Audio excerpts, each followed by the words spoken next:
Welcome to GitHub Universe. It has been an incredible year. Every day, we come to work to build the best developer experiences in the world for you.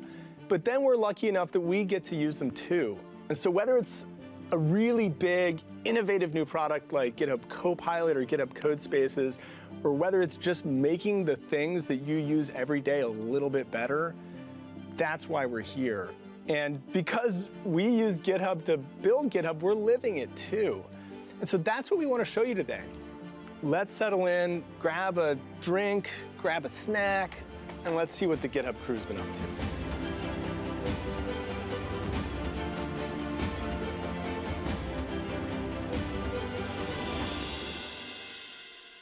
Codespaces are instant on, customizable, container-based development environments in the cloud. Codespaces is a major leap forward in developer productivity, and I'm so excited to show it to you. But to really show you how powerful Codespaces are, I'll need some help. Let me message Corey real quick and see if he's able to help out. Hey, Corey, do you have a second to chat about the demo? Hey, April. Did you get my message? Uh-huh. Oh, okay. So I was thinking the best way to demo Codespaces is if we do it together. And I can show the slow, old way of doing things. Perfect. All right, well, I'm going to hop into the GitHub repository here, and then I'm going to git clone our repository. This is going to take a little bit. I've got 11 gigabytes of content here and over 1 million commits. Well, why don't we just jump straight into Codespaces? I think it's a great idea. Awesome. Okay, this is a Codespace running github.com. My team uses a pre-configured environment specific to github.com, and it all starts with this file, the dev container located at the root of the repository. Its config is code that drives Codespace customization. So when any team member creates a Codespace, they benefit from a base image, minimum VM requirements, shared VS Code extensions, automatically forwarded ports, and more. But we all have our own unique preferences. So Codespace also allows me to customize my environment to fit my exact needs. My GitHub.files repo gives me my tmux bindings. And Settings Sync installs my favorite extensions and ensures that I'm always in dark mode. We're looking at GitHub.com, running in my code space in the cloud, and the fan on my local computer is quiet. And with one small change, reload the page, and this becomes where you build software. Starting today, I can securely share access to ports in my code space with members of my organization.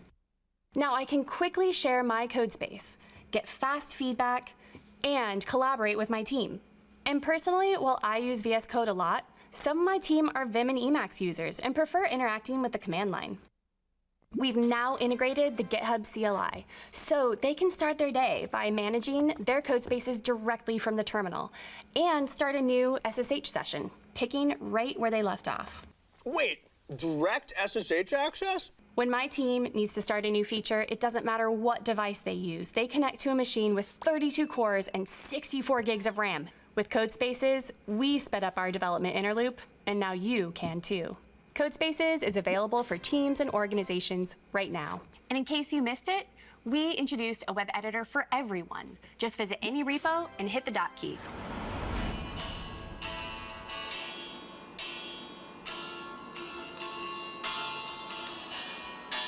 Software developers push millions of commits to GitHub every single day.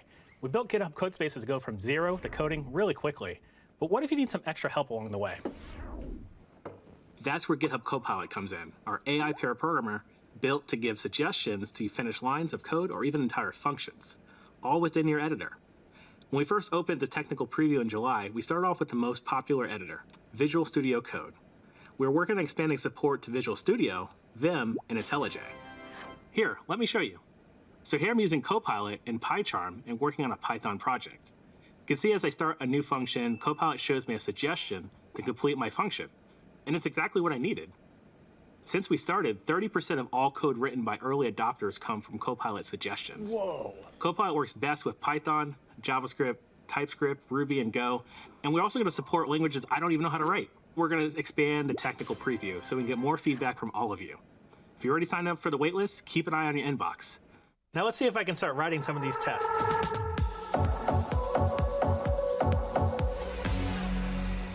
We all need a way to plan our work, track issues, and talk about the things we build. Our answer to this universal question is GitHub Issues, and it's built into every repository. Let's dive in. It always starts with an idea. We open an issue for it and break down the work with task lists. Now that we have the breakdown, you can see that the issue generates a progress indicator at the top. If we mark an item as completed, the progress indicator automatically updates. Not only that, you can convert any of the task list items into issues, creating a work hierarchy to help you keep context. Then as you complete work, the hierarchy automatically updates for you. How sweet is that? Sometimes we need to plan and track a bigger body of work. That's why we have improved projects to give you a live canvas to filter, sort, group issues, and pull requests. Octo Arcade wants to launch a new game, Octo Arcade Invaders. Let's track it with a new project. This starts you with a spreadsheet-like canvas optimized for information density and customization. Next, we add custom fields for each area. There are 5 core field types: text, number, date, single select, and iteration. I'll use them, so I'll add an area, single select, releases, and also customize the status field. I'll enter the work for the prototype as draft items and convert them into issues, very similar to how we did it in task lists. Then fill out the rest of the metadata. This is looking great. Now, fast forward, more work has been done, and I can start customizing views for specific perspectives. Let's name the first one Scope and group them by our releases. So I'm going to hit Command-K and GBR, and now is grouped by releases. Next, I'm creating a second view for our stand-up, a board that includes some of these custom fields, same data, just a different visualization. In the third view, we will filter to the core game areas. Lots of power on the filters that we have included. Things like is, so I could actually look for an issue or pull requests, empty fields, and even exclusion. We also want to set up a couple of workflows to make our lives easier. Let's make this items closed, set the status to done, and this is looking great. This is just the beginning. We can't wait for you to try the new GitHub Issues, and I mean that literally. Starting today, it's available to everyone. No more waiting. There's no sign-up required, so go ahead and check it out. How was that? Was that good? Okay, perfect. Get out of here now. I gotta get back to building.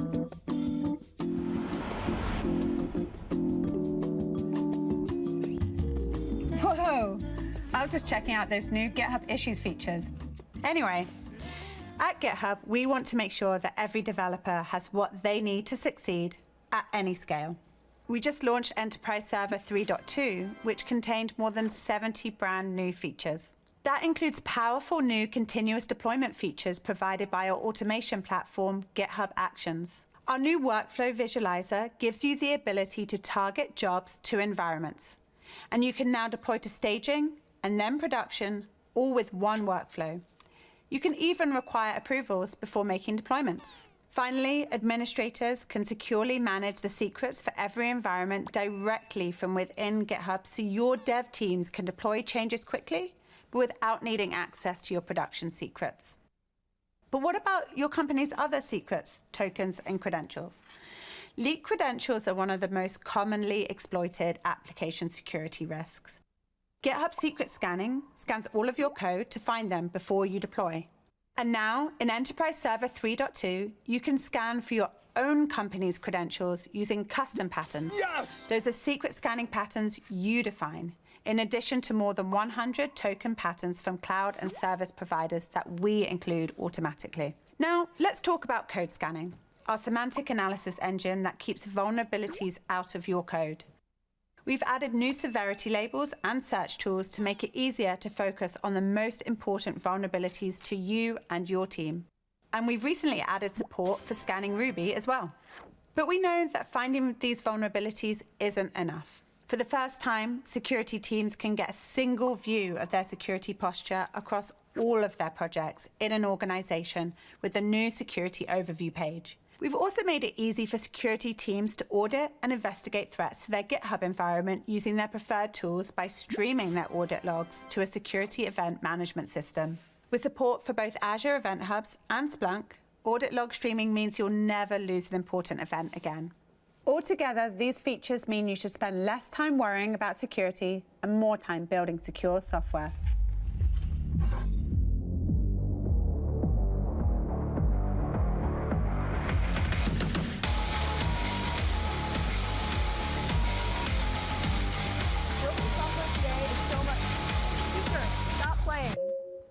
Building software today is so much more than just the source code. That's why we're working alongside creator communities and maintainers to build tools for all parts of this process. Take GitHub Discussions. We've worked with maintainers to improve the product, and now we have some new features to power up your communities. Let's start with Discussions labels. With Discussions labels, maintainers can now keep their spaces organized. Here, you can see that the Gatsby community is using labels to denote topic, status, and which Gatsby release the discussion falls under. When you're following a forum thread, it can be hard to keep up with what you've already read versus what you haven't read yet. This happens to me all the time. But with this new discussions feature, you can jump immediately to new comments you haven't read yet. You can also see unread replies to keep up with the latest. And this next one is one I'm super excited about. Later this year, we'll be lighting up discussion polls. Creating a poll is simple to get started. Polls will help maintainers aggregate feedback from their community and base product decisions on that feedback, ultimately allowing them to feel closer to the thoughts and opinions of their communities. That poll is fake. Everyone likes key lime pie. And not only will maintainers be able to poll their communities, we're making it easier to give credit to all contributors with releases for your projects. After creating the release and adding the tags, maintainers can now generate automatic release notes with details of all the PRs merged into that branch and give shoutouts to the contributors. Maintainers do all of this for you, so don't forget to support your favorite open source projects and maintainers by sponsoring them with GitHub sponsors. Here, let me just do that right now. The world of software runs on open source, and our goal is to empower creator communities to collaborate together and do their best work yet. It's not just the biggest or most groundbreaking features that make life better as a developer, but also all the little things that affect daily tasks. Since the last Universe, we've shipped more than 20,000 improvements to GitHub, releasing multiple times every day. We made it easier to navigate large Markdown files by adding a table of contents. And we added buttons to copy code blocks directly from READMEs. And you can now easily copy the raw contents of a file. We added a fetch button to the repo page for forks, which makes it so much simpler to stay up to date with changes in upstream open source projects. Pull requests are one of the most important workflows in the day-to-day work as a developer. Earlier this year, we enabled auto merge, which means you can now tell GitHub to automatically merge changes as soon as the code has been reviewed and all the automated checks have been passed. If you work on a large team with a very busy repo with hundreds of pull requests, you will love what we're shipping next, Merge Queue. With Merge Queue, pull requests can be batched together and the result is fully tested and checked against the default branch before merging. So if you have 2 or more pull requests that can change dependent code, you can now check that your tests pass on each of them and all of them combined. No more broken builds after the merge. How cool is that? You know, these little things, on their own, they're small. But when you add them all up, they really make a big difference.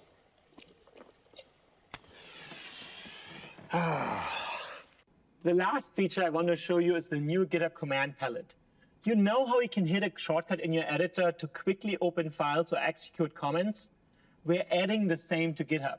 Hit Command K if you're on a Mac, or Control K on Linux or Windows anywhere in the GitHub web interface, and you will bring up the command palette. You can jump between your organizations and repositories, easily navigate to any file, issue, pull request, and discussions, or to execute commands, all without taking your fingers off the keyboard.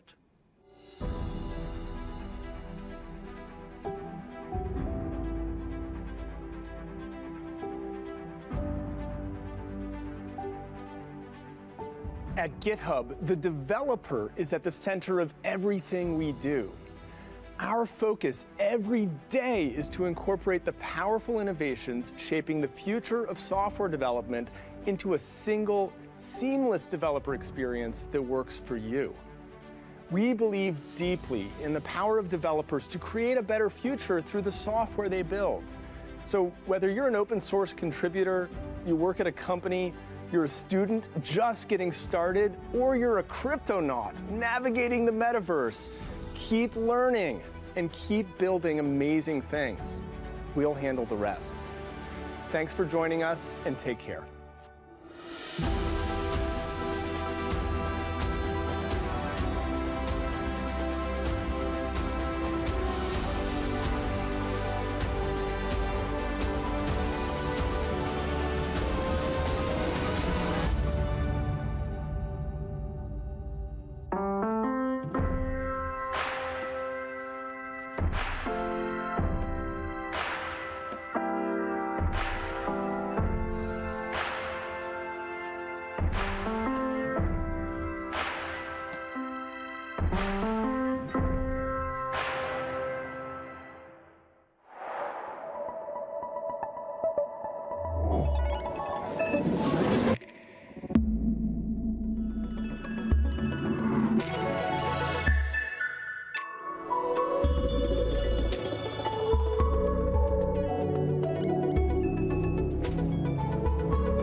Good morning, good afternoon, and good evening, friends, and welcome to GitHub Universe 2021. We are so delighted and excited that you've tuned in today for our global, virtual, interactive developer event. This is our 6th GitHub Universe, and this event serves as a place where developers come together to learn about building the future of software from the people who are creating it. You're going to hear from a wide range of people, including open source developers, hubbers, as well as GitHub customers. And you hear it here live from our beautifully designed and recently renovated headquarters here in San Francisco. I want to thank all of the wonderful humans that have made this event possible. But most of all, I want to thank you for joining us here today. My name is Jared McCree, and I am one half of this dynamic duo that graciously serve as your host for the next 2 days. I'm a staff product manager here at GitHub and focus primarily on the enterprise needs of our customers. And I'm joined here by the host that always brings the most, Miss Lorena Mesa. Thanks, Jared. I'm really pumped to be here with you too at this awesome studio, but also with all of you out there joining us from your home, your workplace, or maybe somewhere out there on the go. As Jared said, my name is Lorena Mesa, and I work on one of GitHub's exciting supply chain products, Dependency Graph. Don't worry if you haven't heard of Dependency Graph before. You'll be hearing plenty about security at GitHub throughout Universe. You'll also be hearing some great music from Justine and R. Tyler, who'll be starting and closing our live broadcast with live coded art and sounds. Make sure to check out their sets. It's going to be a great time. Now let's talk about that keynote from Nat and Friends. We heard a bit from Allison on Codespaces, B. Dougie on Copilot, Mario on Issues, and Maya on GHE. We'll be exploring these themes more throughout Universe to share with you how we here at GitHub really do use GitHub to, well, build GitHub. Something I'm really looking forward to is the deep dive Paige Bailey will be taking us on as we learn about the ways GitHub is helping build the next generation of AI code assistants. The future really is now, y'all. What are some things you all are looking forward to at Universe? Let us know by tweeting us with hashtag GitHub Universe, or let us know your thoughts and comments by tagging us on Twitter with our handle @GitHub. We'll be calling out your comments throughout Universe 2021. So Universe 2021 is a 2-day global event, and it's a little bit different from last year. Firstly, if you're watching this live, the main broadcast is translated into 6 languages. And you can learn more by clicking on that FAQ button at the top toolbar. Second, it's a choose your own adventure experience where we've handed the wheel over to you so that you can universe the way you want to universe. This is our main broadcast, and for the next 90 minutes, we'll be showing you curated content that builds on what Nat and company talked about in the keynote. And while we'll be guiding you through these talks, that's not the only way you can access them. We have a whole library of on-demand content that you can jump into at any time by going to githubuniverse.com. This is where you'll be able to see a replay of the main broadcast that's happening right now, shortly after we wrap for today. But the show doesn't stop there. After the main broadcast, we'll have live interactive sessions, including workshops and Q&As for your viewing enjoyment. Now, I said earlier, Universe is interactive. Lorena, would you please tell these fine people how that's going to happen? Well, you can join the conversation by participating in discussions. To participate, you will need a GitHub account. To sign up is completely free. Our presenters and subject area experts will be there throughout the day, so please bring your questions if you have any. We are here to help you find those answers. There will also be live interactive sessions that start shortly after this broadcast. All live interactive sessions and on-demand content can be found at githubuniverse.com on the upper right side. You will need to log in with your GitHub account if you haven't already.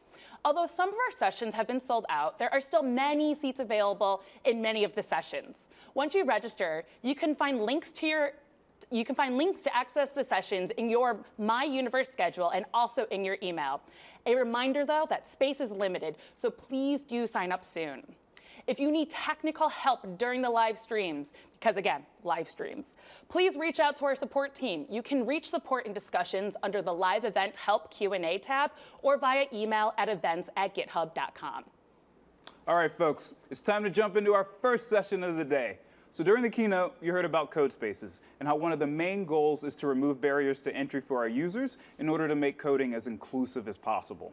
We believe in this mission so much that now the majority of GitHub's development happens through Codespaces. We're joined now by GitHub VP of Engineering, Corey Wilkerson, to learn more about that journey in our first session called Moving GitHub's Development to Codespaces.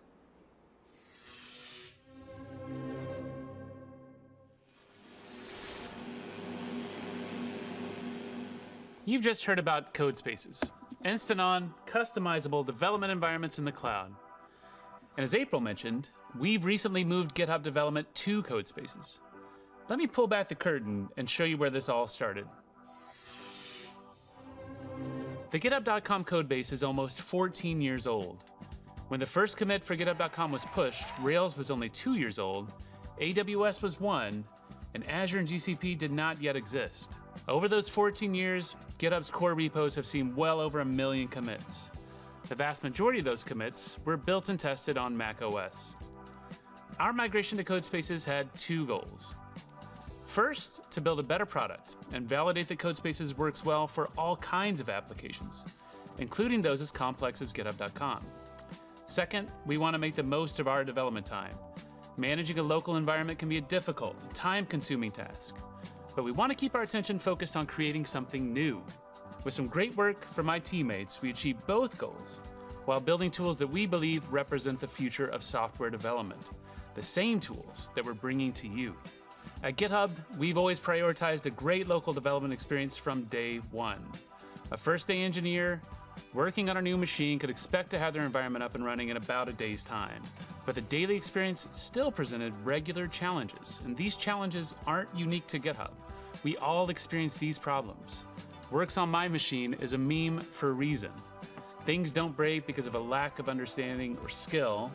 Things break because of the rate of change in our systems and because we're trying to absorb all of this change onto a single machine. But with Codespaces, we bring code to an environment that's built to run that code. And in this model, we can spin up resources on demand, we can work in parallel development tracks, and if something goes wrong, we can click a button and launch into a clean environment at any time. This is a huge relief. Before shipping Codespaces broadly, we knew that we needed to win over our internal teams, starting with GitHub.com.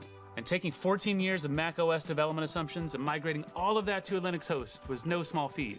But after just a few iterations, we had GitHub.com up and running in a codespace. All 32 processes representing Ruby, C, Go, and other platforms. Our first iterations had a startup time of around 45 minutes, which was fine for a prototype, but it really wasn't transformative. Internal GitHub teams weren't going to change their habits. We all want our environment to start in just seconds. There were 3 important milestones in our optimization journey. Our first leap, getting time to development down from 45 minutes to 25 minutes. Instead of a full Git clone of a very large repository, we moved to a shallow clone. Then the repository would be unshallowed in the background when the codespace was launched. Our next target was 5 minutes.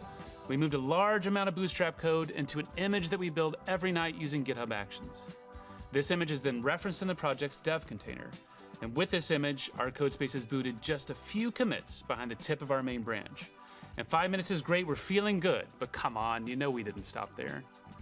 Our final leap brought time to development down from 5 minutes to 10 seconds. So here we use pre-builds, a Codespaces feature currently in preview that prepares our codespace with the most recent commits and primes the environment for instant-on development. So from here, a GitHub engineer can click a button and we're coding within seconds. Every step of the way, as we continued to iterate and improve on the developer experience, we had to keep using the product until it was great. A lot of places in tech would call this dogfooding, but we decided to do things a bit differently. We launched the Codespaces Computer Club. Who wants to dogfood something when instead you can be part of a super cool, best-in-class, elite computer club? I know I want to be in the club. The Computer Club was a simple but fun idea, so you remove GitHub source from your machine, and you commit to using Codespaces. If for some reason you have to churn, if Codespaces isn't working for you, you have to raise the feedback to the Codespaces development team. Anyone churning from Codespaces was our trigger to get to work. That meant something was broken in the experience. And every bit of feedback we captured helped shape the product and moved us one step closer to launch. So we go through this motion for some time, and then we start to see the testimonials roll in. Word of mouth was spreading, and our momentum was starting to sustain itself. On the back of this momentum, we launched Codespaces to GitHub Teams and Enterprise Cloud plans in mid-August. Codespaces is now the center of GitHub's daily workflow and represents the future of software development, a future that we're happy to share with you. On the other side of our migration, we can say we built a better Codespaces product, we demonstrated that Codespaces is well suited for any number of applications, and we made things great for GitHub as we focused on making things great for you. As with anything GitHub does, our impact is really felt when we introduce better ways of working to the industry. Things that allow you to focus on both creativity and progress. And with Codespaces, we think we've done exactly that. I can't wait to see what you do with it.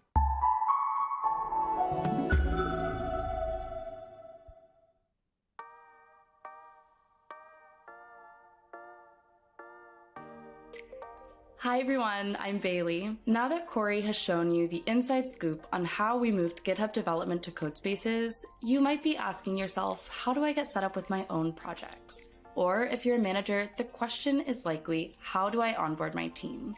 Luckily for you, Allison and I are here to help you out. Absolutely. We're here to ensure you have all the details you need to start working with Codespaces now. Whether that's getting your theme and terminal prompt just right, setting cost and access controls for your organization, or configuring your team's repository for one-click startup. Bailey, where do you want to start? Well, when onboarding our teams to Codespaces, configuration was honestly the key to success. I mean, obviously, if you haven't specified your project setup needs, one-click setup doesn't exactly take one click. And when we talk about this configuration, we're specifically thinking about how to ensure that the development container Codespaces provides is created exactly to your project's needs. With dev containers, we get to define these specifications in the devcontainer.json. This is a configuration file that lets us indicate things like the image we'd like to use or project-wide extensions. Since containers are at the heart of Codespaces, we make sure that you can reuse all of your existing context. Your existing Docker files, Docker Compose files, and lifecycle scripts can all be referenced from within the devcontainer.json. And since this file is checked in with your source code, it means anyone that creates a codespace from this repo automatically gets a really standard and repeatable experience. And I personally love this because it enables everyone to just get started really fast without having to spare a second thought to set up. For folks that are new to the team or the project, it's really as simple as ensuring they have access to the right repositories, and then they're well on their way to their first PR with Codespaces. So we've clearly talked to the benefits of these dev containers, but I think it's time we see it for ourselves. I can't agree more, Bailey. You know, codifying your configuration is really key to a great experience. We provide a default configuration to get you started, but it contains a lot. And we are constantly updating it as we update various tools and runtimes that it contains. By specifying your own dev container definition, you can be sure that each code space you create for a given repository has the same setup. No surprises here, unless you start editing things, but hopefully that's not too much of a surprise. Let's go ahead and dive in. Here we've got a sample project that doesn't have a dev container configuration. It's on our default image, and you can tell that because we say it right here in the terminal, in the welcome mat, as well as the lack of a .dev container folder in the file explorer. The great news is we know how to help you get started because we have lots of templates available to you. If you go ahead and press F1 or Control-Shift-P, you'll invoke the Visual Studio Code command palette. From there, all you need to do is type in add development container configuration files. Clearly, this is a command that I like to use a lot, and hit enter. From here, we'll bring up all of these common definitions that you can choose from. We'll actually look at your project and figure out if there are some templates that are more reasonable to suggest than others. For example, we've got JavaScript files in here, and so we actually recommend our node definitions as a great starting place. You can always see the full list by clicking Show All Definitions. Now, I want a pretty simple definition to start, so I'm going to go ahead and select Debian. From here, it'll ask me what version I'd like to use. I'm going to go ahead and choose the default. And finally, it's going to ask which features I'd like to install. Features are commonly used tools that we can install for you as part of your dev container configuration so that you don't have to figure out how to install things like the GitHub CLI, or maybe Docker and Docker support. You just have to click a checkbox and hit OK. From there, we'll ask any additional options that you need to select, so I'll click latest, and then we go ahead and build the dev container configuration for you. So I've got my dev container.json, I've got a Docker file as well, and there you go, a dev container configuration all set and ready for you. To actually apply these changes to your code space, you can go ahead and invoke the Visual Studio Code command palette one more time and type in rebuild.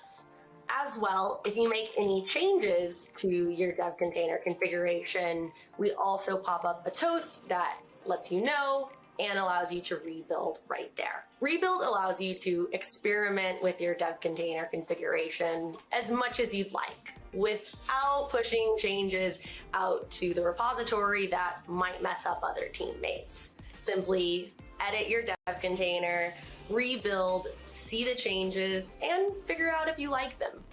And don't worry if you get into a weird spot. You can always delete the devcontainer.json and any Docker files, hit rebuild, and start from scratch. Once you figure out the perfect configuration, go ahead and commit those files and push them back out to the repository. That way, any teammates can benefit from the configuration you've crafted. Now that we know how to access our templates and iterate on a dev container configuration, let's take a look at a few properties that are really important to your overall setup. First, the image property. This allows you to easily reference an image from any registry you'd like. If you're already storing your images on GitHub Container Registry, we've recently shipped an update that allows you to reference them directly from the devcontainer.json without any extra permissions that you need to set. It's really as simple as ensuring your account has read access to the image in question and then putting the link right here in the image properties. You're all set to go, no hassle needed. Next, we have extensions. This allows you to install the set of Visual Studio Code extensions that your developers need to be productive with this particular project. These could be linters, specific language support, collaboration tools, and so much more. The marketplace is really at your disposal. No longer will developers have to go through the laundry list and install their extensions one by one. We take care of all of that for you as part of creation. Next up, we have two port-specific properties, forward ports and port attributes. The forward ports property indicates the set of ports that we should forward automatically. Quite intuitive, I know. Whereas the port attributes property tells us specific details about those ports. So for example, we are forwarding port 3000 by default. We are labeling it as application. That's our front end application. On auto forward, so basically this is what is the behavior when we see the port is active and being forwarded. We're going to go ahead and open the browser automatically. You can also specify a toast that you'd like to notify or leave it silent if you prefer more of a focus mode. And finally, the protocol. In this case, we're using HTTPS. Finally, we've come to the post create command, which will run these specified commands after the container is created. This is a great place to kick off installing dependencies, cloning other repos, or any other preparation commands you'd normally do manually as part of project setup. And this is just one of several lifecycle hooks we have available to you in the devcontainer.json. Others you might want to check out are post start command or post attach command. So we really have fine level granularity for you to figure out when your script should execute. That was a lot, and there is so much more. But if I tried to talk about everything the devcontainer.json can do, we'd be here all day. So be sure to check out our documentation and start iterating and rebuilding. On top of configuring projects, cost control is another huge factor for people considering moving their development to the cloud. I think everyone who has ever run cloud compute has a very real fear of waking up to a runaway bill for thousands of dollars. Thankfully, we have built-in features and explicit policies to mitigate all of that stress. Codespaces will automatically stop running after 30 minutes of inactivity, or when a user has too many codespaces running at once. For direct control, administrators can also set spending limits for their team's codespaces, limit org member access, and export usage data so you can get to know those usage patterns. Codespaces are also cost flexible by design, so you can select exactly how much power you need in your machine and change it at any point. So you can power up for those high intensity operations when you need it without having to commit to 32 cores for the lifetime of your codespace. And if you're just looking to make a quick file edit, review a PR, or any other task that doesn't require compute, don't forget about github.dev. That's our editor experience you can access just by pressing the dot key on any repo page. The web editor is free and available to all GitHub users right now. So if you haven't tried it out, head over to your favorite repo and give it a spin. All right, so we've covered cost controls, configuration, setup. I think that means we get to talk about personalization now, Bailey, which is one of my personal favorites. When I think about personalization, the first thing that comes to mind is theming. It sort of feels like the new tabs versus spaces debate these days. Since we're leveraging the power of Visual Studio Code for our editor, that means we get to leverage some of the great work the team has done to synchronize settings across any editor instances. First off, you'll need to ensure that settings sync is on. You can do that by going to the gear icon in the bottom left corner of the editor and simply ensuring that it says settings sync is on. Then it's really as easy as updating to the theme you'd like. So I'll go ahead and click the color theme. We're in light mode, but I think we all know that dark theme is better. So I went ahead and changed it in this instance of my code space. You'll see that my other code space synced to the same theme that I set in my universe demo. What's great with setting sync is that it applies to any editor instances on the web and locally that have setting sync turned on. And even better, it's not just your theme that syncs. With setting sync, you can go ahead and also sync keyboard shortcuts, extensions, snippets, so that anywhere you're using Visual Studio Code feels like home. Personalization doesn't just stop at the editor level. You can specify shell preferences via dot files. Just be sure to enable them in the Codespaces settings page and ensure that your dot files repo is public. Whether you're building dot files from scratch or updating a current set to work within Codespaces, we recommend testing and iterating on them by cloning them into a Codespace and manually running your install or setup script as you update the files. It's a lot more efficient than pushing the changes to a dot files repo and creating a new Codespace each time to test your changes. Finally, we know that personalizing your workflow also means enabling you to use the tools that you're already productive in. We'd heard from many customers, both internally and externally, that they wanted to be able to manage and work with their code spaces right from the command line. And while that wasn't possible at the time, it is now.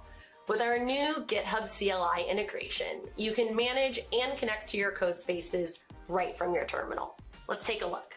You can get access to the most common management options you already have in the web or through the Visual Studio Code extension, such as creating, deleting, and listing your code spaces. But the one we're really excited about is this last one, SSH support. While some dedicated users found workarounds in the past to enable SSH, this always involved some initial setup either through the web or Visual Studio Code. But we've now automated all of that setup within the SSH command. It'll go ahead and start up, connect me, and then we are right here in the code space that I just created. Now we're connected and working in this code space, all without ever leaving our terminal.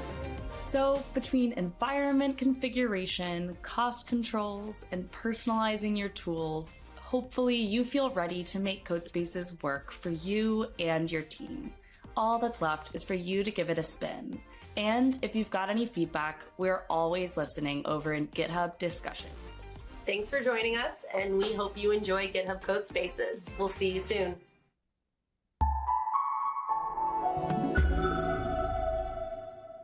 Wow! I mean, I work here, and it still blows my mind what we built with Codespaces. When I was a developer, getting started at a new company always took forever. You had to get your laptop, then get the appropriate internal approvals, then get your IDE set up, then realize you still didn't have the appropriate approvals and just cried. I mean, the list goes on. With Codespaces, developers are able to get started so much faster. And just as a reminder, Codespaces is available right now for organizations, and soon we'll be providing support for individuals. Now remember that on-demand library we mentioned earlier, where there's a lot more Codespaces content there for you. Just register for free on GitHubUniverse.com to access it. Don't forget that you can ask questions to us or any of the speakers you see by using GitHub discussions. Also, you can connect with us by tweeting at us with the hashtag GitHubUniverse, and we'll be pulling your comments in throughout the live broadcast. Like this one, and I'm going to butcher this handle. @PInsarguet says, "You were right, Nat. What a year at GitHub with Copilot and Codespaces. They are game changers of the developer experience. Hey, I did not manage my snacking as you did. Now I'm hungry, so I appreciate that. So thanks, P.Insarguet, and keep those tweets coming." All right, continuing with today's theme of Inside GitHub, up next, we'll be talking about GitHub Issues and how we use them for our own project planning.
Now we have a very special session with the amazing Mario Rodriguez here in the studio with me.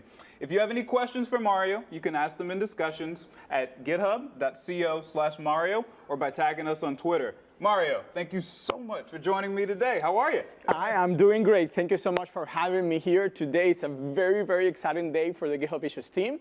We're going from a private beta to a public beta.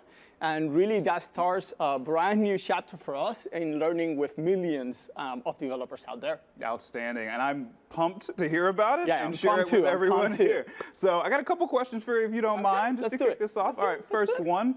What sparked the investment into the new GitHub Issues? Well, GitHub Issues is used by millions daily. And you know, it's very simple. It's very fast. But because of that, it's actually really loved by developers. Yeah. At the same time, when we meet with customers, they let us know of 3 core problems they're having. Okay. Number one is we lack custom fields. So something as simple as, hey, I want to just add a priority. I want to end up becomes an exercise in label hacking, more or less. Number 2, it's really, really hard to understand at times what a team is doing, what a set of teams, so we don't scale very well on that end. And number 3 was hierarchy. So we kind of listened to that, and we really set out to build project planning for developers and really make GitHub Issues a lot more powerful. So to get you out of maybe multiple tools or spreadsheets, which people are using. Yeah. So you want me just to show you a couple of things? No, I would love you to show me a couple. All right, let's do it then. Let's do it. So I am here, and the first thing, I'm gonna kind of go through the basics first of it, and then we'll get into like, at scale and really those, kind of those questions maybe. Jump in. So here it is, it's at the organization level. This is Okta Academy. You saw that in the keynote, most probably, and what you get is this project's beta. You can start a new project just by doing this. I'm just gonna go into the one you saw in Arcade Invaders, remember? And here it is. So this is all the work that the Arcade Invaders are doing. We have these custom fields, and there are really, if I go and say new field here, you're gonna see 5 types of them. Text, number, so you can use number for estimates as an example. A date, so if you have a due date on something, you could also utilize it for that. Single select are, during the actual private beta, that's the one that people use the most. And then we just recently launched in the private beta iteration, so if you follow the changelog, you probably saw it right there. So in this case, we have set up, I'm just gonna go into the settings really quick, and you can see I have a lot of areas: producers, engine, art, game loop, website, platform. I have releases like prototype, alpha, and beta. And, this team operates in cycles, so they also have a couple of cycles. Right now they're in cycle 2 or iteration 2. So just going back to this, so not only do we have custom fields and we kind of allow you to grow with that, we also have the ability to just put that in a table, and like the information density of that is really astounding, right? Like, so I don't have to have this spreadsheet that always has to be refreshing all the time. No need for that. You just can do a table view right here. Not only that, the same data, you could actually visualize it too in a board view, which is one of the things that we saw. So I just can go over here, and instead of stamped up this way, I just say board, and I'm gonna add a couple of things over here. So maybe, let's add the releases and the area, and now we have that. I'm gonna save the view too, and this is one of our most popular features as well. So now, table view, great, amazing density, boards, just like that. Fantastic. And look how fast this is to actually switch between them. This is live, right? This is live. We're not actually doing anything here. So another thing that was really great that we kind of showed is the ability to group by the data. So this is good, but what I really want to do is mainly see it maybe by, let's say, releases. And now I can see everything that got done in prototype, everything that is planned for alpha, and everything that is planned for beta. I could even kind of rank items. So if I want to say, just move this one over here, this one over here. Alpha gonna go should be the end thing, so this is wrong. There you go. So I could even re-rank items within it. So really, really powerful overall. The other thing that I wanted to show was kind of this hierarchy view, right? So I just clicked on an issue. This issue kind of has this thing now over here. I created a task list, and you can see one of 3 tasks that we're tracking. And there are 3 scopes. So if you think about there's a feature, you want to break down the feature into like scopes overall. You could do that. So you could just create the overall issue at the top, and then that's maybe your feature. And then, as I have done over here, I created a task list for 3 of the scopes. I could convert any of these task list items into issues just by a click of a button. And wow, okay, this is live. This is live. There you go, boom. So I could even go into one of the scopes, and then what you're gonna see is that not only have I completed all these items, but also you see this tracked in. That's the hierarchy and kind of the graph or multi-tree that we're building at the moment. Not only that, I could go into one of the tasks of that scope, and then really see as well. So now I could go from, okay, why are we doing this task? I could go and say it's because of this item, number 53 over here. Oh, and why are we doing alien sprites? Well, it's because of this other item over here, which is create alien beam and canon sprite file. So you could kind of walk the hierarchy at any point in time. So it's kind of one. So I feel I'm on a roll. You want me to continue just showing you things? I mean, if you're feeling it, I gotta, let's do it. Go for it. Let's do it. So the other thing that I wanted to show is, so imagine, I kind of alluded that it was hard to understand what a team is doing or what multiple projects are doing. So one of the things that we have created over here is this Okta Arcade tracker. And now I can see across all of my teams what are they doing. I added different custom fields in this case. So my area now is every game my game company is producing. Progress is slightly different as well. And now I'm making use of that ship date. So, and not only that, this expands repositories. You can see it right here. This is not just on one repo. This expands repositories. Absolutely. It's at the organization level. Mm. So that's that. Now, you know what? Like, I think this is all fine, but we're really not a game company. So what about showing them something like how GitHub really uses this? Let's do it. Okay. So one of the features that we ended up doing, I think, at the beginning of the year was video upload support. And this just allows you to go into an issue or PR and just upload a video. Oh, yeah, I remember. That feature has taken off like crazy, especially in PRs. Absolutely. So the team at that moment that was using video upload ended up using the new projects to be able to track their work. And you would think video uploads is something simple. It's not. Like, let me just show you how many items we ended up tracking to do this. Excuse me? It was a very, very complicated feature. You're still scrolling. Yeah, I'm still scrolling. I'm Okay. gonna go to Okay. So, this was hard to do, and a task list or checklist won't actually allow you to do this, Too right? difficult. Exactly. And you want to track all the metadata and all of those items. So what they did is they did actually have a couple of metadata. So they ended up using planning. So I'm just gonna add it here really quick, and they ended up using milestones as well. You saw that refresh in real time. Yeah. And this kind of allows them to understand all of the work. And again, it's across many planning things that they had and also across many milestones as well. But this is one of the views that they created that I thought it was amazing. Like, this is plan by iteration. So now that the feature is done, now they were doing this every week, clearly. But now that the feature is done, if I ever have a question about how did video upload support ended up happening, I could even just utilize this and see it. Look, week of 11, 16, 20, they started implementing URL 404, then they ended up doing ADRs and things like that, and then you just continues and continues and continues. So week by week, I could really understand what is happening over here. The other thing they did is they put all of the PRs in one of the views, and when I talked to them, the way they were using this is to understand, hey, what needed to actually be reviewed and just accelerate their review times overall. So I think it's amazing. Not only that, let me just go to all work. Another feature that I just love is Control K. I want to group by milestone really quick. And there you go. So here it is, GA and everything that went into GA, public beta, and our staff ship that is internal to us. So there you go. So now you could utilize what we're doing to track a feature, which is great. Here's another team that did the exact same thing. This is our automation or workflows feature. Yes. This is all the work that they're doing. Hi, team. Here's by milestones. So they kind of scoped the work into a set of milestones for them, and you could kind of see their exploration. M3, they started using this a little bit with PRs. So now not only can I see the issues that got resolved, I could end up seeing also the PRs that got resolved with it. So, et cetera, et cetera. So I think it's great. Another one that I really like over here, if we do area. Again, and they utilize a different area than the other ones. This is the power of custom fields. Like, they live within here. You don't have to call an administrator or anything like that to be able to add a custom field to an item. And if, again, I just group by that area, then I could really see everything in UI, APIs, and our backend. So it's kind of evenly split overall in there. So features. You could track features with this. You could be very successful doing it. Before, we didn't have the power and the scale to be able to do that. Now we do. So give it a try for that. The second thing that I want to show you is bug backlog. So this is the real bug backlog that went into the universe ship that you just have on GitHub Issues.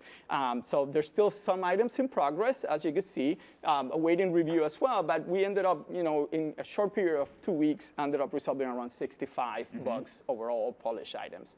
So not only can you use it to track features, you could also use it overall to track bugs and get a view of that. That's fantastic. But we're not done. It's just like it just keeps on giving. Let me show you one more. Okay? And then we could probably just call it. So this is what I call the planning and tracking. We call it sometimes the epic tracker, but it really allows us to understand what is happening across the organization that we have. So we have a bunch of things that were happening for Universe 2021. This is it, and you could probably see over here, that's the project's automation that I just ended up mentioning to you. We're making use of assignees, progress. We have different fields as well. So not only can you track a feature, you could also end up tracking several features bunch, yeah, as well. absolutely. And then really understand what is happening at that level. So, and the last thing, one of the things that I actually love is the teams internally are even using this for OKRs. I'm not going to click on any of these. Don't worry, teams. No, okay? don't. But you know, we're even using it inside of GitHub for OKRs. Of course. So there you go. That's awesome. So today we announced an open beta of GitHub Issues. So what are the things, I know you've mentioned a couple things, like what's maybe one or two things that you've learned during that private beta? Yeah, that's a really good question. What I would say, you know, we've been 4 months. We have lots of customers. We've kind of grown exponentially overall in there. And there's one core validation on it, which is, you know, project tables are really powerful together with custom fields and overall the kind of the ability then to have these views that are for each perspective that you want to have. So like that has been taken off like fire. So really on that. And then the second thing, which is more like, hey, what is it that we need to do going forward is, hey, this concept of hierarchy, great at the issue level and task list. You know, people want that kind of infused now into project and boards as well. So we had like great validation, lots of people using the product at the moment, and at the same time, some things that we know we're going to have to really invest in the future For sure. well. So speaking of the future, I know a bunch of people are already starting to ask, but like, what are some things that our users can expect to happen over the next few quarters? Okay. Yeah, definitely. So let me tease out a little bit, just a little bit. Okay. So number one, what I would say, and we could share my screen now. So we have a feature right now in alpha at the moment that is insights, and I love this feature. This is going to be one of the most powerful features actually coming in the next 6 months. I love it. So what you're seeing over here is I have a project. The project is collecting all of this data, or maybe I have a team and I want to set up a set of repos that feed into that team as well. And then I want to just ask questions and get insights from that. And what we want to do is just kind of bring the power of reporting into it. So we're starting with this one that we call burn up, or sometimes it's called CFD out there in the industry as well. You can see this is a real team inside of GitHub. This is real data by them as well. If I go to 3 months and it refresh, you could kind of see you get, so if we just do this, you could kind of get like a burn up at that moment. You can see kind of in progress and done and how the team has been doing so far on that.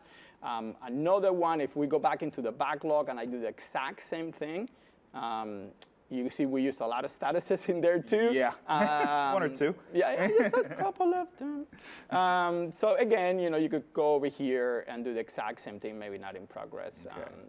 But you could get a burn up as well. But we have a lot more that is coming. This is what really has me excited. The insights team at GitHub is really hard at work on this, and it's going to be amazing. So we have work in progress, we have bug trends, we have the ability to just get the data that we have in the actual project and then visualize it in lines, in bar charts, or even in area charts, so you can kind of see it in here. So that's kind of one that has me like really, really, really excited. One more maybe? Okay. One more maybe only. So there's a public roadmap for you to learn more about these things. So here's GitHub Issues. You could kind of see all of them. But I want to leak a couple of things. Okay. So, that's on you. Okay. I'm out. I didn't force it. So, you know, this never been seen outside of GitHub, more or less. So here's normal project, normal view. But what about if you could actually see it as a timeline view? And you could kind of lay out things there in a roadmap through time in a time span overall. Like I think this is going to be huge. So that's another thing that you should expect coming. And then the last thing that I want to leak is really hierarchy coming into it. You know, to all of the customers giving us that feedback, we got you. We got your back on this. And you know, we're going to be investing a lot on it as well. So there you go. So there's insights. There's a lot of other things that you can see in the GitHub roadmap as well. And then we got a timeline view and then also hierarchy on the next the burner. I love it. I love it. So Mario, it looks like I'm not the only one interested in this because we've got a handful of questions, actually more than that. So I'm going to read a couple of these off if you don't mind answering them. Okay. All right. So this is from, again, I'm sorry for mispronouncing your handles. I will do my very best.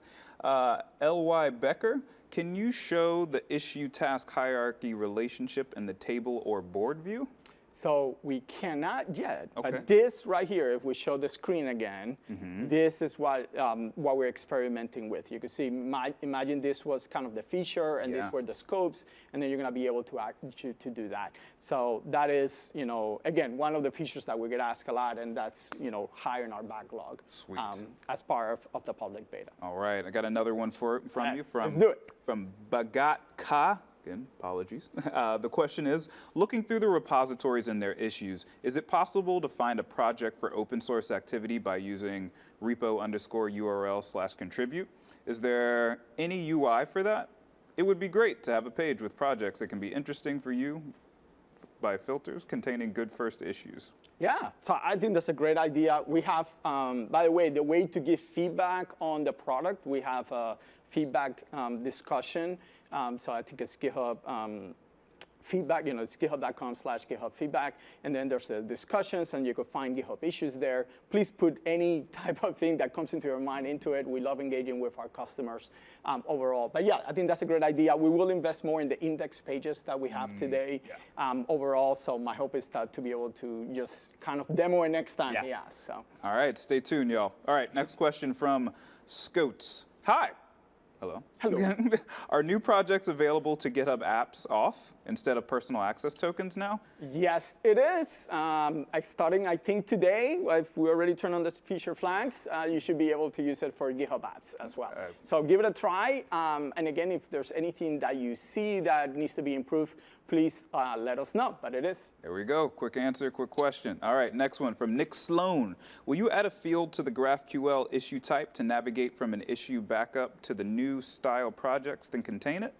Yeah, that seems, if we don't have it there already, then that seems like a great idea for us to add, for sure. Great question. Look, you're giving feedback to the product manager, and you're already making changes. Thank you, Nick. All right, next. I'm going to butcher this one, too. Indiets. Will it be possible to have multi-line cards in new projects like we currently have in old projects? That's a good one. That one I don't want to leak yet. Okay. So what I would say is we're kind of exploring different things in there to kind of take it to the next level on it. And I'm really excited. I just saw the team, the design team of GitHub Issues, extremely talented people, just sent me right before this keynote, sent me a mock of it, and I was kind of dancing and overall when I saw it. So really, really, really exciting. All right. Well, after day one, you're gonna have to show me that. Okay. All right. One more. We got another one from Hants00. I noticed the new project type is currently only available for orgs or users, not repos. Are there any plans for when that might become available? Yeah, so also in the roadmap, you will see it as one of the high kind of items in there in future that is ranked very, very high. So we have right now a little message on it, but yes, repository level projects and the ability to find them there is something that is coming as we continue on the beta. Fantastic. All right, we've got one more question for you. One more. Okay, let's do it. From Argonaut. Will custom fields be available for pull requests as well as issues? Ooh, that's a good one. I don't see why we cannot extend the metadata. In fact, today you could add, remember when I said that you could add PRs? Let's go back into this over here. You could add anything over here. So as a note, as an example, this is a note. So on that end, yes, you end up, you could add any metadata within the table. Then the real trick, in my opinion, is then start actually making that a more first-class citizen as you're interacting with the pull request. But I think, I think this is kind of a continuation of what we're doing for sure. Fantastic. That's awesome. So for all of the people whose names I pronounce correctly and incorrectly, thank you so much for asking them. Keep those coming all day today and all day tomorrow. Because remember, you tell us, we get to ask the speakers here. So Mario, thank you so much for coming up here and talking to us today about GitHub Issues. I really, really appreciate it. Thank you, Jared. Thanks for having me. Absolutely. What I really appreciate, though, is that we were able to walk through the why we made the investments into the feature. And also, you got to see it in action live. Even those questions that were asked from folks, you got to see Mario walk through that, and that's amazing. I have to tell you that I've been able to use this feature for months, and I'm pumped that y'all get to use it today. The advancements we've made from things like the graph to seemingly small improvements like keyboard shortcuts is truly what makes this feature special. And so, my amazing co-host decided to come back here and join me today. Where have you been? Great question. I was over in the focus space. As we're learning all this new content, I know personally I need some time to recharge. A great way to do that is to check out Focus Space, a science-backed audio-provided platform by Brain.fm. It's a great way to sit back, have a quiet moment to yourself. You can find the Focus Space in the Ways to Engage menu on the top right of your screen. Speaking of ways to engage, check out our tips for hosting a Universe watch party. Grab some of your friends, your colleagues, check out our games, icebreakers, and conversation starters to engage with your crew before, during, and after the live stream. And if you're watching solo, you can still use the kit to enhance your Universe experience. You can also find the kit in the Ways to Engage tab in the upper right corner of your screen. Up next, we're digging into all things GitHub Enterprise. Now at GitHub, our goal is to be the home for all developers, not just hobby developers, not just open source developers, the home for all developers. And that means being there for you, whether you're at home, a coffee shop, or at work. And that's where the enterprise piece comes in. So up next, we have my manager, Maya Ross, Senior Director of Product Management here at GitHub. She's going to share with us about the advancements we've made for companies in her segment called GitHub in the Enterprise.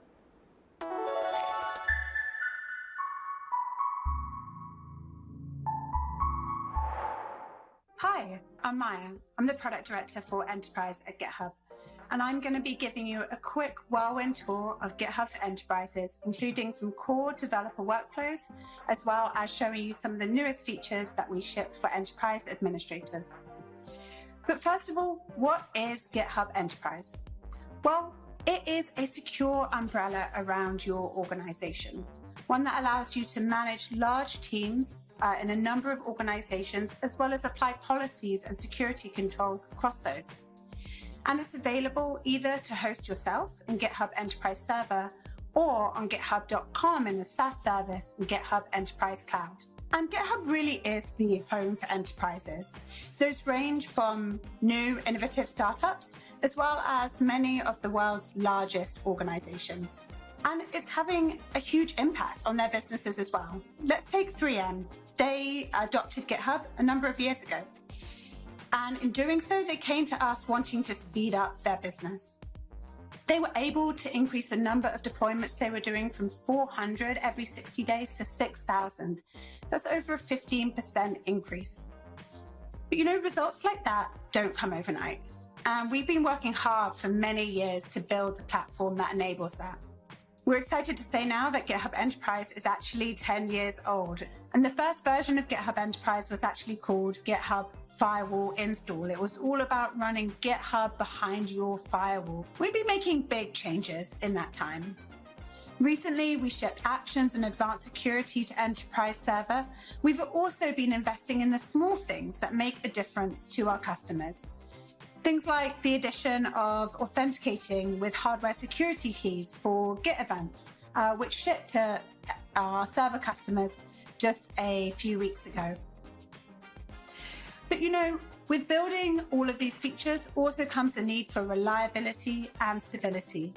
And GitHub Enterprise is built on the same platform that supports github.com, which today holds over 60 million repositories and last year took 1.9 billion contributions. And that exact same code is what's supporting our enterprise customers no matter how you use GitHub. We've been making huge changes specifically for enterprises too. One example is the investments we've been making in monorepo performance over the last few months that enable companies running huge monorepos to add new users and new commits to those without any problems. GitHub ourselves has benefited massively from them. We run a monorepo with over 15 million files. So those investments we're making are benefiting you, some of our largest customers, as well as ourselves. In GitHub Enterprise Server, we've also been investing in a specific release candidate program this year, which launched in the beginning of 2021. That enables companies to try our releases early, to get the earliest possible access to new features and give us feedback on whether the release meets your expectations so that we can iterate on it and improve it. This year, we have worked with over 150 businesses in that release candidate program. And I'm excited to continue partnering with all of our customers out there to continue making GitHub Enterprise better. So GitHub Enterprise today really very much is a complete DevOps platform, one that optimizes for the developer experience, and one that increasingly moves that developer experience into the cloud, and one that also provides enterprises with the security and governance tools that they need.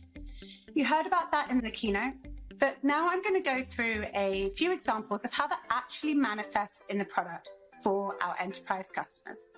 So let's have a look.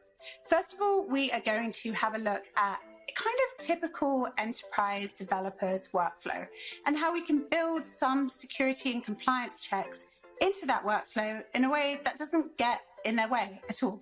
Over here, let's say we have just come out of our stand-up, and this is our team stand-up board running on the new GitHub projects. And here we have an issue that's been raised. First of all, it is to clean up some internal security keys which have been checked in. This has been found by GitHub code scanning using a custom pattern that we have defined for our company.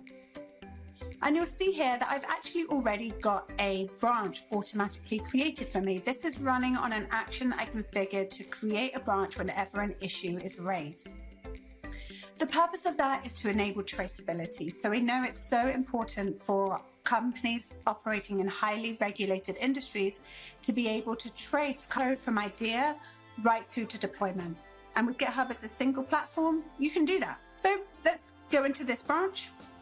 We've actually already made some changes. We're going to raise that pull request, create the pull request, and then some of our automated checks running on actions are going to start. You can see our CI, our build checks, our code scanning checks, and our unit tests are running. Now, in a real enterprise environment here, I would go off and find some reviewers for my pull request. And of course, we'd have a branch protection rule set up. I can't merge this without having at least one reviewer. Today, of course, I'm actually going to skip that step just for the brevity of a demo. So there, our checks have run. I'm going to merge that pull request.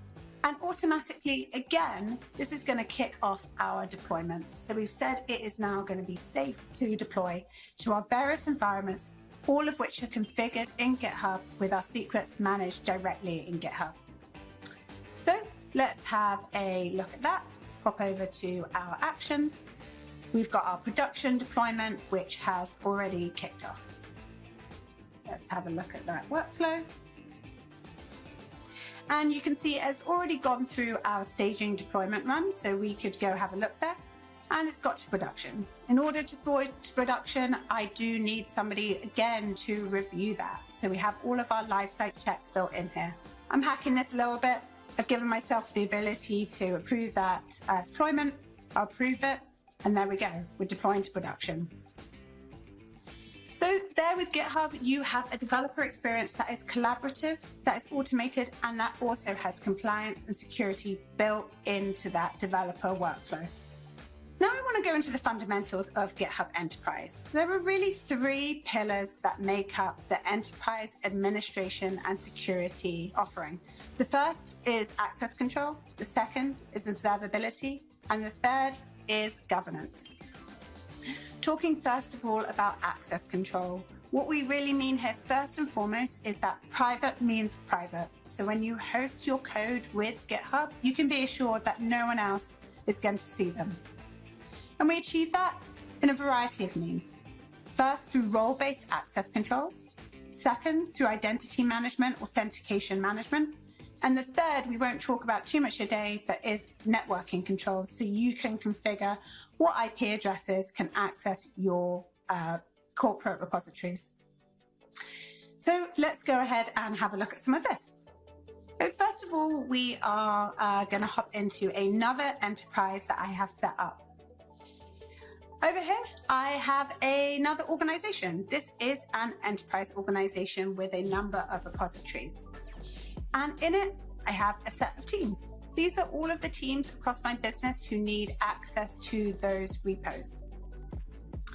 All of those repos have the access managed via roles. So let's just go in and look at the Skyline repo again, and how we have set up our roles.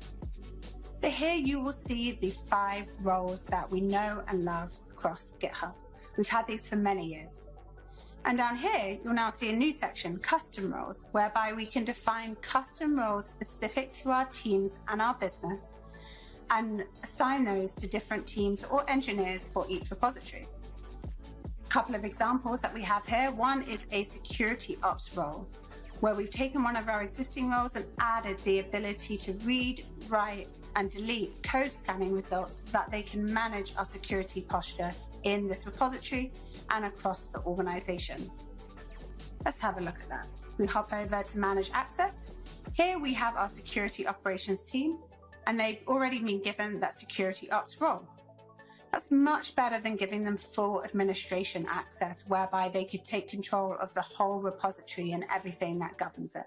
Now, just going back to our organization teams, we've recently added the ability for our enterprise cloud customers to fully own their users with enterprise managed users.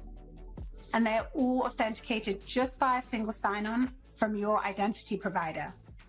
They're provisioned automatically and deprovisioned automatically, and we can also assign those users to teams automatically. Let's have a look at that. So let's go back to our organization and our teams. Here we have a number of teams set up. Let's take our product team. That's our excellent product team, which of course I am part of. Now this product team, the membership is actually governed via our identity provider. Here I've set it up with our support engineering group. So all of the members of that group are automatically synced into this team. We can change that. Let's actually select our product team this time. Save the changes, and immediately the membership of that team is going to update. Now let's go on to observability. With GitHub, you get a comprehensive set of audit logs that covers every project, repository, and member across your organization. This means that you can both proactively and reactively detect threats and audit everything that's gone on and provide that to your auditors. We've also made some improvements to ensure that those audit logs are available in the security tools you use with audit log streaming. And let's have a look at this briefly. So over here, we have our enterprise audit log. You can see we've got a whole set of events that have happened across this enterprise, including some of the changes that I recently made. And we can also stream this. So we can stream this to Splunk or Azure Event Hubs. We're going to be adding more providers over time. If I hop into Splunk, you can see some of my Git push events that have gone on around the organization recently. And we could also see any access events or team membership change events, pull requests, issues, anything will go right into the tools that you are using. Finally, a short note on governance. So we know that it's important for enterprises to be able to centralize their policies. Policies like whether you can create a repository, policies like branch protection rules. And with GitHub, you can apply policies like those at the enterprise level. But you can also apply them at the organization level, giving you flexibility to empower organization owners to add additional policies on top of your enterprise policies where you wish and if you wish. So that is my wrap up of GitHub Enterprise, a complete DevOps platform built for the developer experience with the security and governance tools that enterprises need built in. If you want to find out more, I do suggest that you go to github.com/enterprise, which is our marketing page on the GitHub website. And my colleague and our host today, Jared McCree, is also doing a talk on what's new in enterprise, where he will do a deep dive in some of the capabilities that I've just shown you and how you can get started with them. Thank you very much.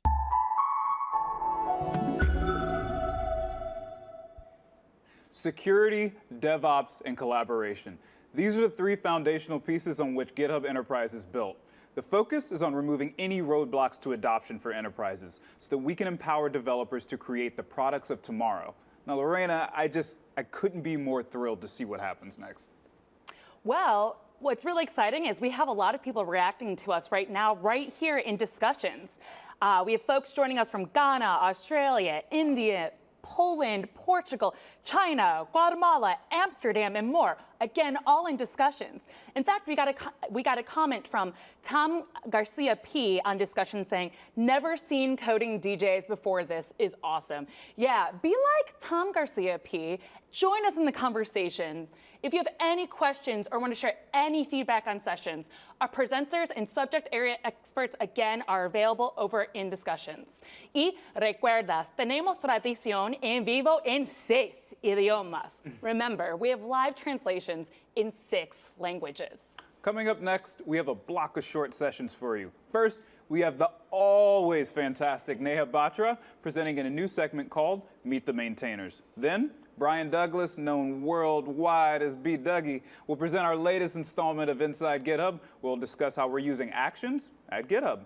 And to close out this section, we have the great Miles Borens hosting a session called Releases Galore. All right, that's enough from us. Let's dive in.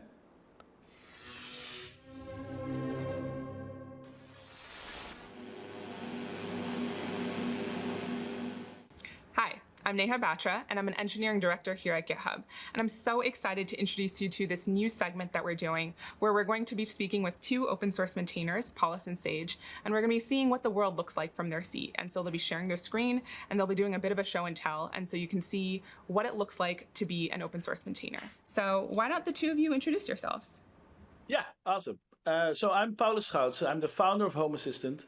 Home Assistant is an 8-year-old open source home automation platform that you can run at your home with a focus on local control and privacy. So basically you can install it on a Raspberry Pi and then take control of your home. Hi, my name is Segun Adebayo. I'm the author of Chakra UI. Chakra UI is a React component library that gives you all the building blocks you need to build an accessible website or application with ease. I'm really curious, as a core maintainer, what do you take in to figure out what your top priorities are for the day? So what we do in Home Assistant is that we have a notion of code owners. And so with code owners, it means that we certain parts of the application, and we actually check file paths for that. We say, oh, this part is code owned by this group, and those people are automatically mentioned in a pull request or in an issue. So that means that whenever something in the core is touched or something, then it will automatically say, hey, Home Assistant /core as a team will be mentioned, or it can happen that like individual people are mentioned. And so, for example, if you look at my screen here, you see like there's a team mention, there's a personal mention, there's stuff I commented on. So, and then, yeah, I just go through it and I just kind of, sometimes, like generally when things are merged, and like, for example, here I see that like Martin has looked at it. Well, he's a core developer. He's really good at reviewing. So, I could just click it and I keyword shortcut, boom, it's gone. This is incredibly helpful. It helps me understand how you prioritize your time. Once you get your focus time in the morning, you look into GitHub notifications to see where your attention might be. Sage, I'd love to see what it looks like when you start your day. I just want to be able to focus on the work itself. The community starts to drive you in interesting directions. I have a very active team of maintainers that are all there to support the community. I'm usually not active most of the time in the community because I do lots of the maintaining work and the code itself. But then I have close to 3 different people assigned to just help the people in the community and just give me some feedback or give me like a quick summary of what's going on. I tend to check pull requests first before going into issues because, pull requests are basically solutions to existing problems. Issues basically is more problems. So I don't want to spend my time looking at more problems. I just come here to see like what are people trying to solve or fix themselves, and how can I help them get to the finish line if they have questions. Okay, so that brings me to the next question that I wanted to ask you. How do you use discussions to get the best out of your community? One of them basically is to track who is using the library, like who is using Chakra UI. Just come there and put the project, your company, and a link to the website so we can at least have something to brag about, or also put it on our showcase page on the website. And then the second useful one for me is one of our core community maintainers basically just helps us compile all of the frequently asked questions in there. One of the benefits of a forum like GitHub Discussions is that people can search for it, right? Like anything that you put on Discord, it's just like a black box, it's gone. And like a lot of knowledge is actually getting lost because people are helping one another and people are not writing it up or writing it out in a way that other people can process it. So I have my last question with you all, and that is, what are you looking to solve to take your community to the next stage?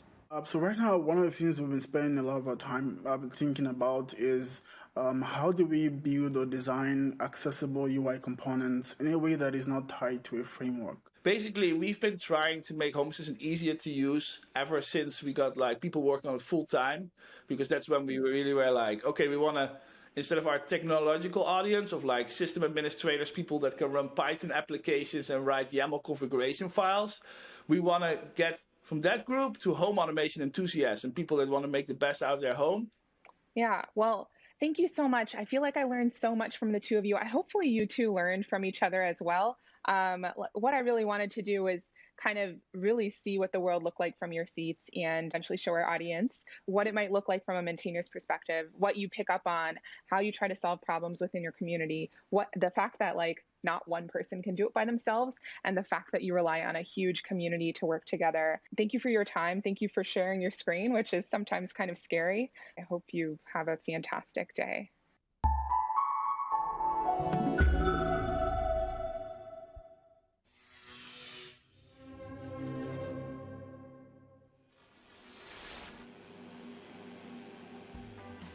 As you've seen today with Codespaces, we use our product to build and maintain GitHub. What I'm going to show you today is how teams across GitHub use one of our most powerful products, GitHub Actions, in ways that may not come to mind when you hear CI/CD. GitHub Actions makes it easy to automate all your software workflows. And today, there's over 10,000 in the GitHub marketplace. And what's really cool about that, it's really about flexible automation that allows for so many potential use cases.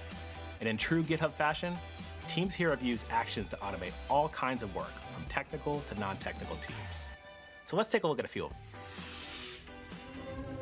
One cool workflow that came on my radar is the mobile team and how they use GitHub Actions to coordinate the releases. GitHub mobile releases update our mobile apps every week with new features, bug fixes, and improvements. That means that Actions workflows push builds to 8,000 beta testers on our mobile app automatically. This saves hours of time each week by letting GitHub Actions do the thing that it's good at, automating. Another way we use GitHub Actions is to automate our workflows in the GitHub Security Lab. They use GitHub Actions to track security reports in GitHub's Bounty program, but also to track vulnerabilities that we find in open source components that we use.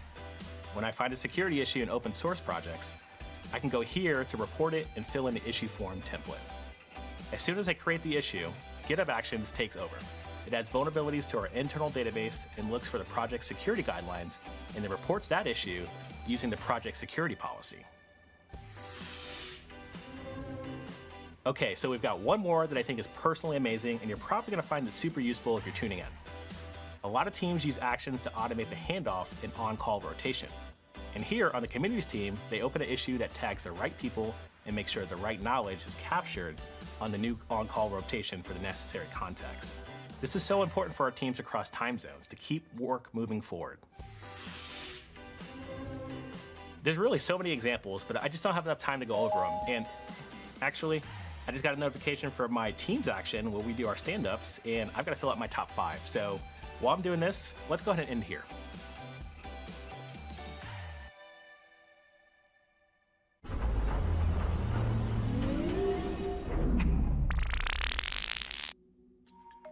Hi, and welcome to Releases Galore. I'm Miles, I'm a staff product manager here at GitHub, and I've been working with a number of hubbers to improve the GitHub releases experience for our developers and maintainers across the platform. And you may be wondering, what is Releases Galore? Releases Galore right now is about 4 different things that we've done to improve releases. The first is introducing automatically generated release notes. We interviewed a number of maintainers, and this was the #1 request that all of them had. The next thing that we did was a big refresh of the UI of releases. We wanted to make releases look compelling and something that maintainers would be proud to share and consumers would be excited to read. Some people like to write release notes and put them on blogs. We wanted to make it so that people could do everything right on GitHub and it could look amazing.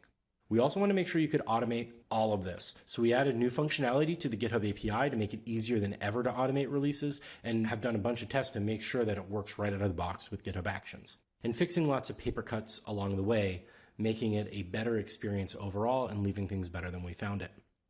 So here at GitHub, we're all about demos, not memos, so let's get right into the content. Here you can see my repository, Node.OSC. This was actually the first package that I worked with when I got started with Node.js. It is something I've been maintaining for at least almost 10 years probably now at this point. Now, what's really cool about it is I did not have release notes for the longest time, but with this new release notes feature, I am actually able to go through and get release notes in there. So if we go to the pull request, we could see that I do have a pull request I haven't landed yet to add caching to setup node. This is a cool new feature where you can add cache npm into your setup node instructions, and all of your workflows that are running will share a cache so everything can run faster. I'm going to squash and merge this pull request, and now I'm ready to release it to the world. Formally, I would have had to have gone in, I would have had to have updated my repo locally with all the changes. I'd have to run a command locally and then push it. But instead, we're going to go in and we're going to run this action that I've got called bump version. And it's a manually run workflow, so I can go here. I could type in the type of release that I want, which is patch, and click run workflow. And this is great. It's going to kick off the workflow and do everything to create this release. You can take a quick look here under workflows and see what it's doing. Bump version is checking out the repo. It's then setting up Node. It is then running install, and then it is pushing the tags that I'm creating by running npm version. And when it's done, it's going to automate creating a release. Well, it goes ahead and does all of that work. I'm going to go ahead and hop into this other repository called Release Notes Test. It's a little bit more of a toy repository to show you what it looks like to make releases in the UI. One of the really cool things that we're taking advantage of here is the new .github/release YAML file, where we've got all these different categories that I'm creating so we could organize the release notes based on labels to pull requests. So here we could see that we've got a breaking changes title where the label is breaking changes, and all of these can make sure that if you label your PRs properly, you get really great looking notes. So I'm going to go here into releases. I'm going to draft a new release. This is a breaking change. So I'm going to go v2 to 200. Rather than clicking create new tag, I'm actually going to hit enter, which I don't know if any of you got hit by that before, but that actually used to publish the release, and I would accidentally make lots of releases doing that. And now we've got this button here, auto generate release notes. I'm going to give it a click. And just like that, we've generated all the notes for the release. We could see that we've got breaking changes, bugs, fixes, and other changes, including docs, and it even was nice enough to recognize that it was my first time contributing to this repository. So I can go down here, I'm going to hit publish, and there we go. Here's a beautiful looking release with all the things that we want in there, ready to go. Now, if we head back to the Node.OSC repo and click here, and we could see that we're already done with creating the last release that we needed, 6.1.10. It's gone and published to NPM and created the GitHub release. So if I go here, I can actually see 1 minute ago, it created the 6.1.10. It has my PR that you saw me land right there, was the only change that it was in there. I can click on the full change log, and I could see all the commits that were part of the release and all the changes that came with it. And we're good to go. It's super awesome. I'm really, really happy with how great this flow is. Thank you for tuning in. Really appreciate you giving me your time. Can't wait to see all of your releases here on github.com. Have a great day.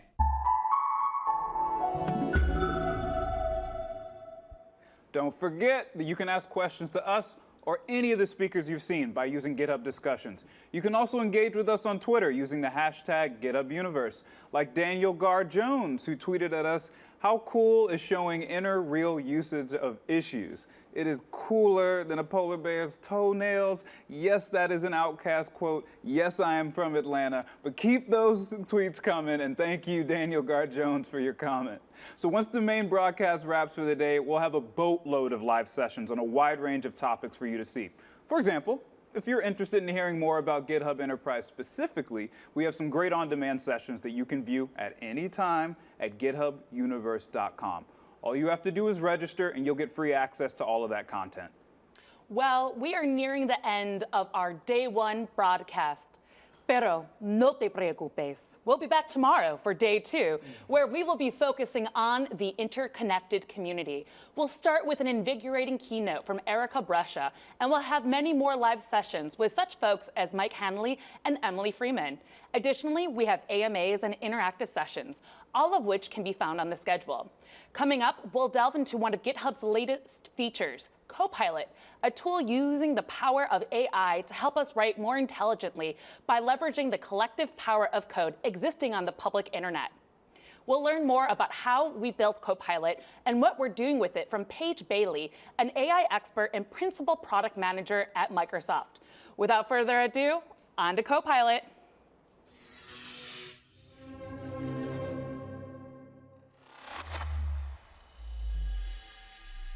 Hi, my name is Paige, and I've worked on developer tools for years. First on machine learning frameworks like TensorFlow and JAX, and more recently on VS Code, GitHub.dev, and Codespaces.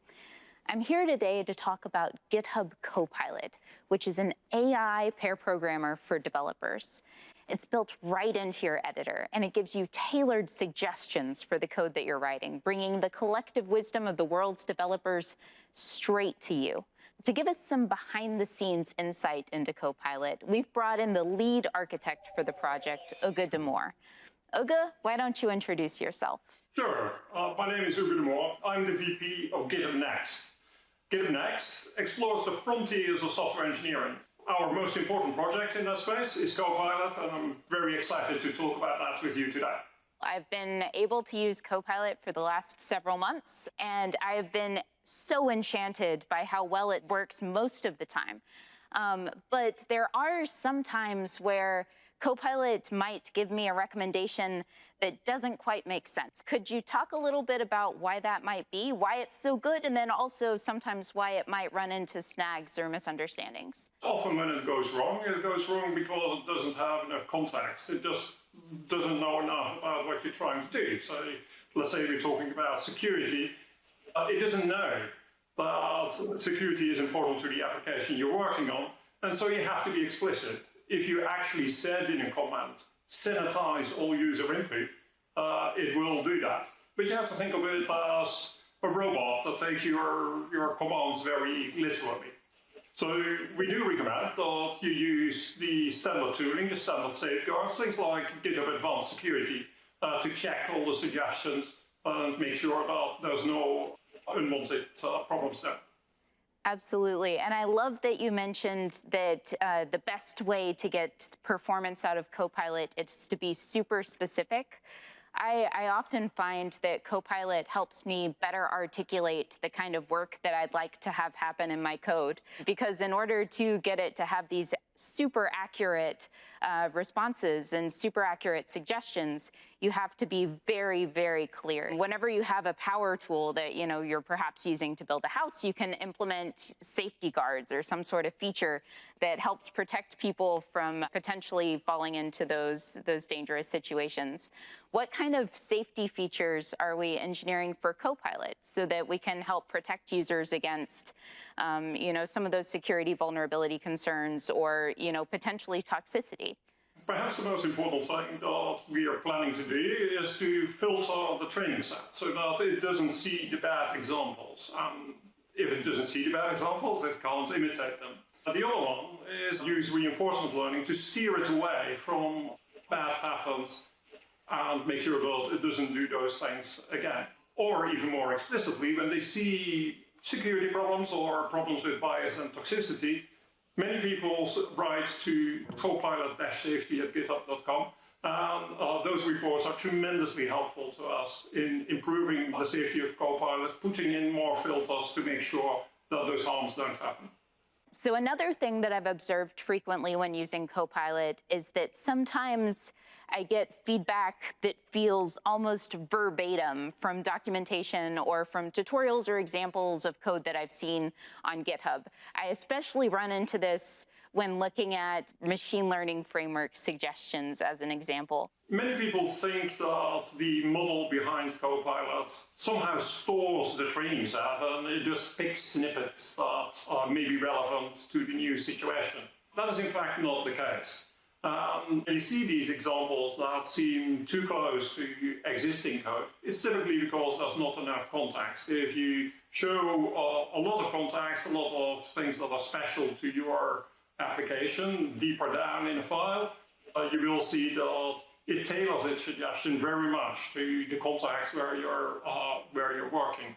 It does have a higher chance of being closer to the patterns it saw in training when there's not that much context involved.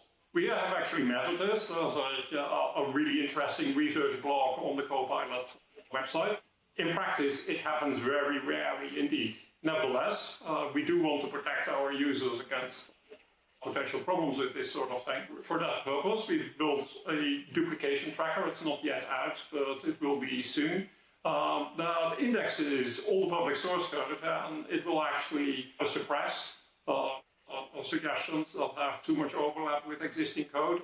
Excellent. That's so exciting to hear. And as a person who uses VS Code snippets quite frequently, I do have to say that the experience of using Copilot is very dissimilar. It feels a little bit more like having a helpful person that prevents me from having to do a Google search to figure out how to implement a certain kind of scenario. So the model behind Copilot was trained on all the public code and the internet.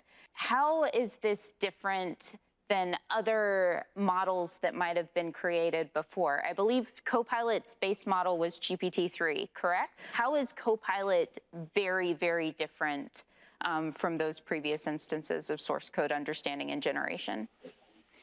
So I think that, as you said, what is different is the sheer scale. The fact that it has been trained on most of the public source code that currently exists in the world. Personally, I find this very exciting. It's, in a way, Copilot embodies the collective knowledge of the entire programming community and puts it at the fingertips of every individual. Not just at the fingertips of extremely experienced programmers, but also at the fingertips of the next 100 million developers who do not have access to computer science education in university or coding boot camps. How can Copilot help reduce things like time spent on tasks? We already talked a little bit about replacing Google searches. What are you most excited about for Copilot as applied to developer productivity? So it's exactly what you just said. Previous autocomplete tools are really tools that help you type faster. You already know what you want to do, but it takes you less keystroke. Copilot actually helps you with some of the research, the web searches and the like that you need to do. And we think that it's a huge time saving.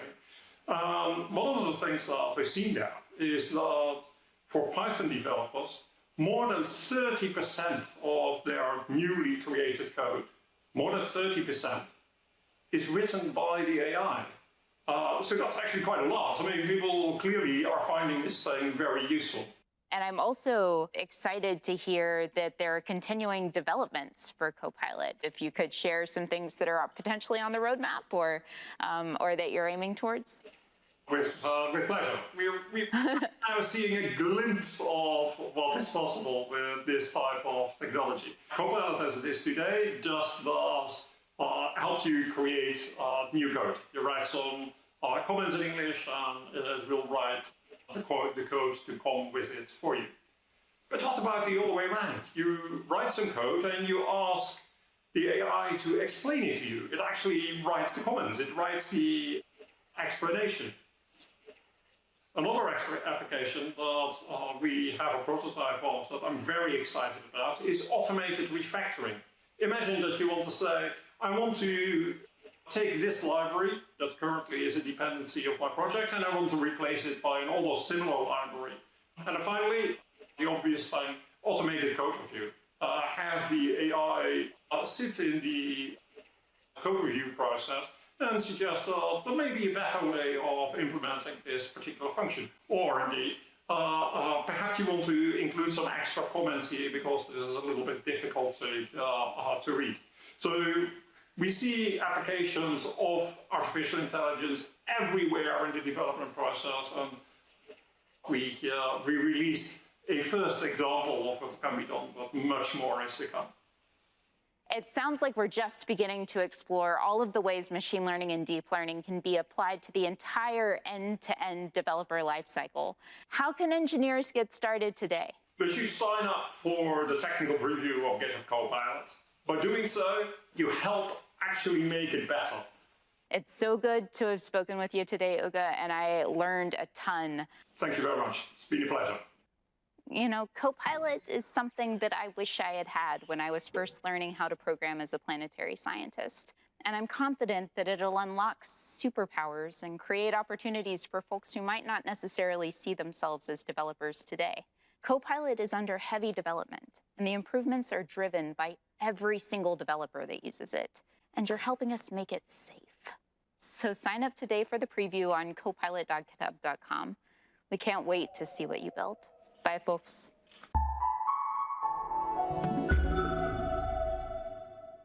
So folks, we're wrapping up the live broadcast, but day one is not over yet. We have live sessions starting in about 30 minutes. We also have loads of on-demand sessions available for viewing. So head over to the schedule to see all of that great content. So we've had some pretty amazing talks today. We had the great keynote led by Nat this morning to share our vision and show the future of software development. We then had some sensational talks by our guests today on Codespaces, Copilot, Issues, Actions, Discussions, and GitHub Enterprise. And remember, everything you saw today will soon be available for viewing on GitHubUniverse.com.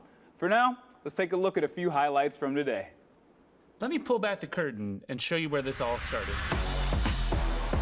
Building software today is so much more than just the source code. What I'm going to show you today is how teams across GitHub use one of our most powerful products, GitHub Actions.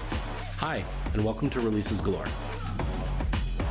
We're configuring your team's repository for one-click startup. I'm really curious, as a core maintainer, right? What do you take in to figure out what your top priorities are? And GitHub really is the home for enterprises. Rebuild allows you to experiment with your dev container configuration as much as you'd like. Codespaces is now the center of GitHub's daily workflow. I'm here today to talk about GitHub Copilot, which is an AI pair programmer for developers. I can't wait to see what you do with it.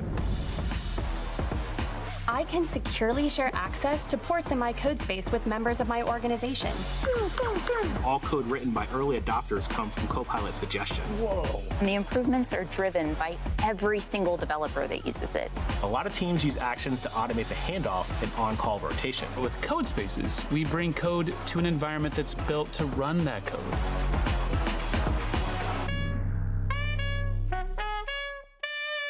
How was that? Was that good? Okay, perfect. Get out of here now. I gotta get back to building. What a great day one we've had. If you enjoyed our session on GitHub Actions today, be sure to check out these on-demand sessions available to you anytime once you register.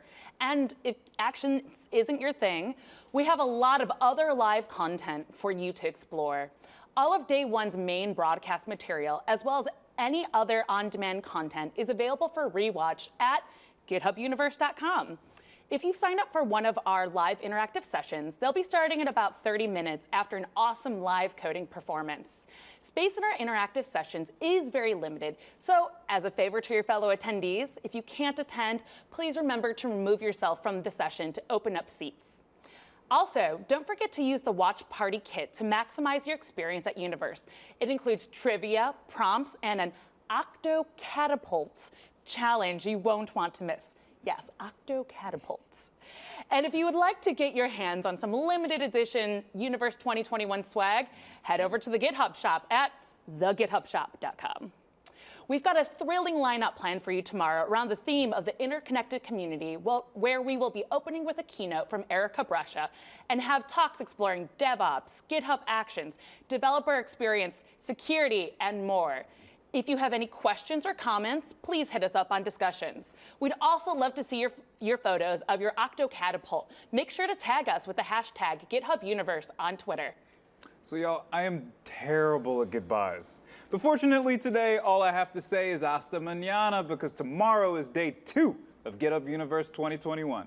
But just because we're signing off doesn't mean Universe stops. Remember, we have a giant library of on-demand sessions available now, and we have our live interactive sessionings happening in about 30 minutes. So we talked today about how GitHub is committed to both the big and small things to make developers' work life better. We also care about the big and small ways that we can make Universe better for you too. So please, please, please just take a few minutes to complete our super short day one survey that you can find in discussions. Let us know how we're doing and how we can raise the bar. And now to entertain you before the live sessions kick off, we have our wonderful live coding artists, Justine and R. Tyler. Thanks so much, folks, and we'll see you tomorrow for day 2 of GitHub Universe 2021.